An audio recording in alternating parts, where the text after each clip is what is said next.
I don't think outside of a laboratory setting you can have a better comparison with this NSA thing between Thomas Drake and company, high-level people using the proper channels that'll tell you Congress was a black hole for that information, and Snowden, a low-level guy who has changed the public consciousness on the subject.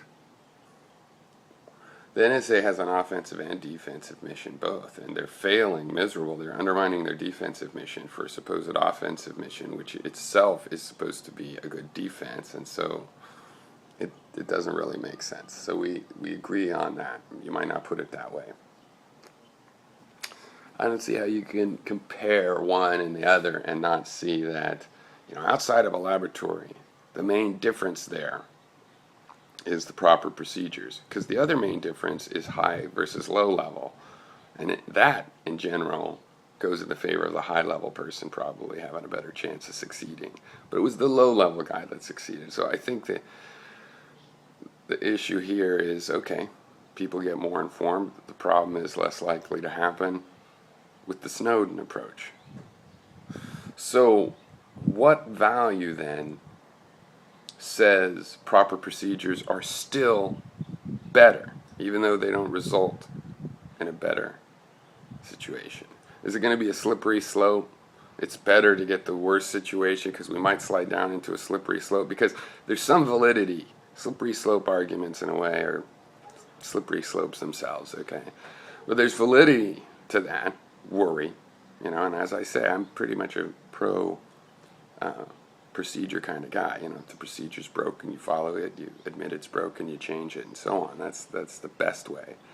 But I think we're at the bottom of the slope right now. Hopefully, there is further to go, technically, literally. But I don't want it to get any worse. All right? I don't know of any high surveillance society that wasn't totalitarian, didn't become totalitarian, that atrocities weren't committed in the dark. In my experience, people that want to do things in the dark want to do bad things. Not always, not literally, but in general.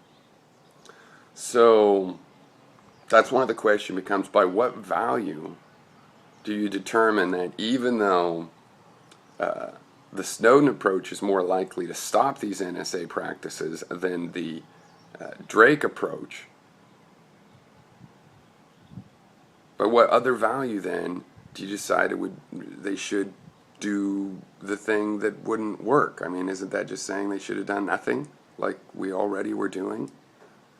And what value would argue it would be better to just let this keep happening than fixing it by whatever means necessary?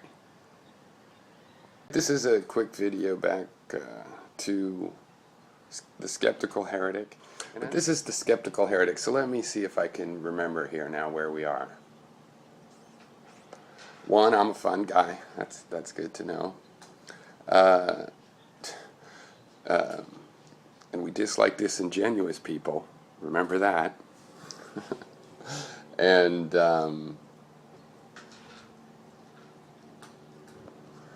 but it's okay to speak like you might be thinking of more things than you mentioned. That's okay, right? That's not disingenuity. As long as all your what you say is genuous, then. Or should it be ingenuous, I guess? Let's not get too complicated there.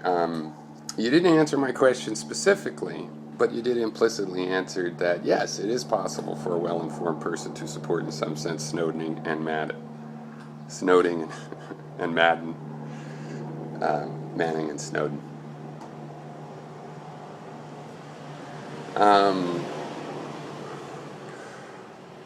You don't seem to understand your conversation with Ella.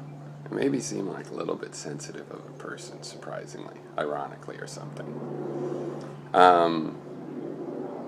Like in your reply to Sugarland Wren. He and I argued over George Zimmerman and stuff. I thought his joke was, his take on your one-liner, on your cliche, let's say, was funny.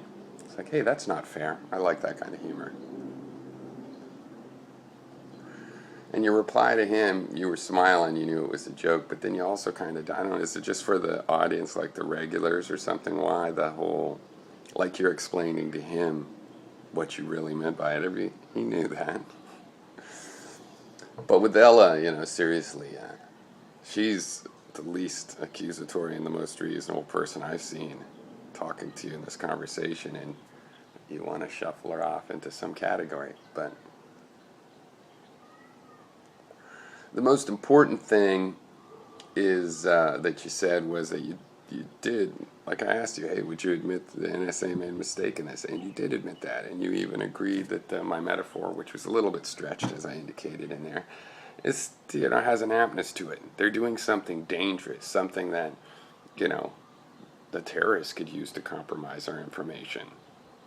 They're more likely to find out the secret algorithm probably than we are, or hackers are.